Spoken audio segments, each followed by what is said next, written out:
Congrats, buddy. Thank you, buddy. Oh boy. We're going to break this baby in when we get there. Today we're going to be doing an overview on the 2022 Freeride 850-146. As you guys seen on the channel, we took delivery of this over a week ago and we got our first ride in on it, and now it is time to sit down and kind of talk about the sled, do a quick overview of what's on the sled and what the sled is all about, and a few issues we ran into with the sled within the first 100 miles on the sled. So this right here is Brandon's 2022 Freeride 850-146. It is in an amazing sandstone color with the orange. I absolutely love the color scheme. I truthfully think this is probably one of the best color schemes for all the 2022 snowmobiles. So starting off on the front end, you have KYB adjustable shocks. These shocks are unbelievable.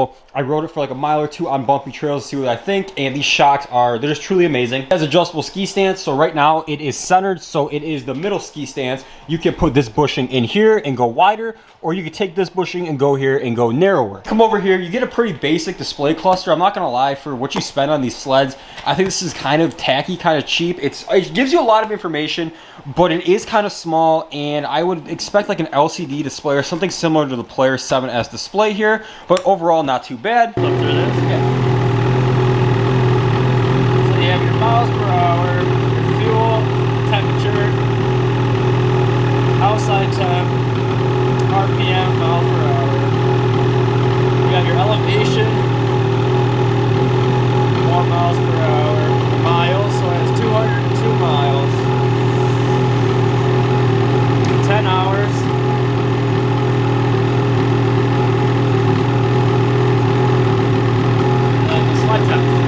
Now you come up to the handlebars and you got your kill switch here, throttle, pretty basic.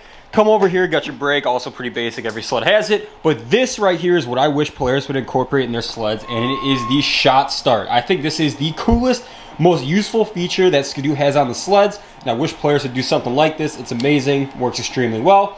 All you do is start the sled beginning of the day with the pull cord, and the rest of the day you could use the shot. Come down here, you got your brights here. Come over here, you got your hand warmers here. You got your DESS key here. I don't know how I like this. I think it's better than the older style that Skidoo is using. For sure. I prefer the regular key, but it's not bad. It's nice that it also is a tether at the same time. I know just recently on the new models, Polaris is including tethers, otherwise that would be an add-on. Got the seat here. The seat is honestly really comfortable. Now from pictures, it doesn't look comfortable, but it is comfortable. It's got a nice feel to it. Durable. Very durable, and it looks good. I just like the way it looks. Got your running boards here. Lots of gaps to let snow through so you don't have snow and ice buildup. Come over here, you got your adapters for the line cue. Now this is another feature I wish Polaris had, because I'm not a big fan of the lock and ride. So you got the line cue adapters here. He has the line cue tunnel bag, absolutely amazing bag, and it clips in super easy.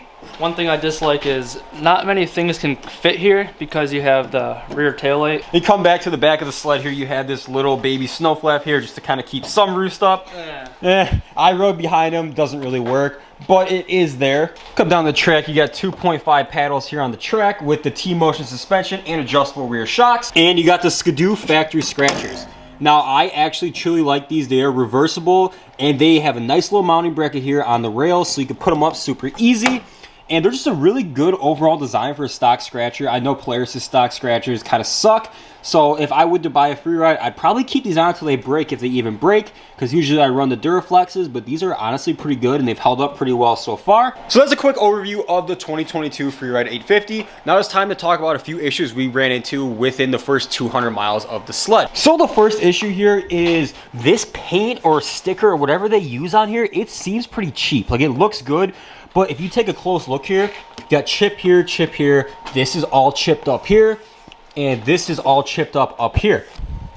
Come up to the handlebars, nice little rock chip here. So I know, I get it, like these sleds, they're gonna get scratches, they're gonna get chips. For a $17,000 sled with only 200 miles on it, you would think that the graphics would hold up just a little bit better than that. Not to mention, this side, you got your Skidoo sticker. It is a Skidoo. You come over here, it is pretty much like a Skidoo because the K ripped off. Now, we have no idea how that happened, but it happened within like the first, what would you say, 50 to 100 miles, the K went missing. Probably the first 50 miles, the K went missing. So that it is kind of weird and kind of just, I don't know, cheap on their end for the fit and finish for these stickers to be peeling up like this on a brand new sled. It's just not sticking. It could be the texture of the panels, but you would think they would. Yeah, it's weird because this is like, has bubbles in it, like someone applied this wrong or something. But it, like he said, could be the texture of the paneling here, but you would think if they're gonna use these panels, they would also use graphics that would actually stick to this and work. We come up here, they got frog skin vents, which is awesome. The frog skins are great vents, but we noticed today when we were doing some work on the sled that the frog skins are peeling up around here. And you can see it's like bubbled here and creased, and it's like that somewhere else on here. So it's kind of weird that once again, you spend all this money on a sled and the fit and finish is a little bit off. I mean, I don't think these should be peeling with 200 miles on them. And another issue we noticed was literally the first ride, the kill switch iced up. Now, it's not like we were riding in deep powder or like off trail or anything. We were literally trail riding and this kill switch did not work. You had to kill the sled with the DESS key. Like, I would get it if we were riding in deep snow, we were rolling the sled over and snow was getting in there and icing up. That's normal. It happens on every sled. But to be trail riding and this kill switch, the ice up and not work is a little weird, and it was kind of threw us off a little bit. We thought it was broken, but we brought the sled in the garage and let it thaw out, and it's not broken. It just iced up and didn't work for a while. Another thing on these sleds, I'm pretty sure it's across the board. Every sled does this, but this thing literally chugs oil on break-in. I mean, he went through half a tank of oil riding 100 miles. So these things on break-in, they do consume a lot of oil, but once they're out of break-in, it won't consume nearly as much oil as it is now. One other thing with these Skidoos that we just quite don't understand is these headlights are like old halogen headlights still. You would think you're spending all this money on the new sled, and all the other manufacturers have LED headlights, that this sled would have LED headlights, because it is like, it's not hard to see, but it could be better, and it would be nice to have LEDs for the appearance and just a better visibility. So that's something we're gonna end up having to do, is replace these with LED headlights. Overall, it's just some minor things and minor complaints we have about the sled on the fit and finish, and a few things that we wish Skidoo would change. I would say overall, this sled has been absolutely amazing. I've ridden it maybe like a total of 3 minutes so far. I'd like to hop on it for a good day, but I gotta say, this is a blast to ride. It is so much fun. I hope the Chaos is just as good as this Freeride, because this thing picks up the skis on command. It's so playful, so powerful. And yeah, honestly, like if my Chaos isn't as playful and powerful as this sled, I might be getting myself a Freeride. Like we mentioned, this sled still has only 200 miles on it, got about 50 left for break-in. So we will see how this sled holds up for the rest of the season, if we run into any more issues and complaints, and see if we gain some more power out of break-in. Now, I don't know if you can make this sled more powerful than it already is, because it is an absolute rocket ship. It is an absolute animal, and total wheelie monster. Like everyone says about these sleds, it wheelies literally on command, and it's absolutely amazing. That is going to be it on the overview of the 2022 Freeride 850, along with some of our complaints and things we wish Skidoo would change. If you guys like today's video, smash a huge thumbs up on today's video. In the comments below, let me know what you guys think of the 2022 Freeride 850 being on the channel. And like I would say, if you guys are new here or you've been watching for a while and you're not already subscribed, go ahead and hit that subscribe button, and I will catch you guys in the next video. Peace out. Ride with me, that's a deal, right? Ride with me, if you ride with me, you can slide with me if you feel like 550 on the 5 sticky, come get high with me, that's a deal, right? That's a deal.